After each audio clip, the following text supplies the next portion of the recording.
كان يقتل. لماذا؟ لأنه معتقد أن الإمامة أصل من أصول ماذا؟ من أصول الدين، فإنكارها إنكار ماذا؟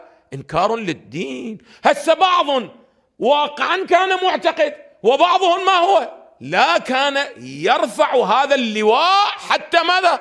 حتى عوام الناس يكونون تحت رايته. هسه ما أريد أقول دكان وتحت رايته، الآن موجودين، الآن في زماننا موجودين هؤلاء الذين يزاودون على الفضائيات. ما شاء الله، شوف شو يقولون في الأئمة مولانا. يا ليت القضية في الأئمة الآن انتقلت من الأئمة إلى أولاد الأئمة. انتم باوعوا الآن بعض الفضائيات، شوفوا ماذا المقامات اللي تذكر لبعض أولاد الأئمة، بتجاوزوها إلى خدام الأئمة. خادم ماله كان عنده ولاية تكوينية، مو هو الإمام أمير المؤمنين، خادمه عنده ولاية تكوينية. قنبر كان عنده ولاية تكوينية. اسمعوا واقرأوا ماذا. هذه واقفة العملية مستمرة.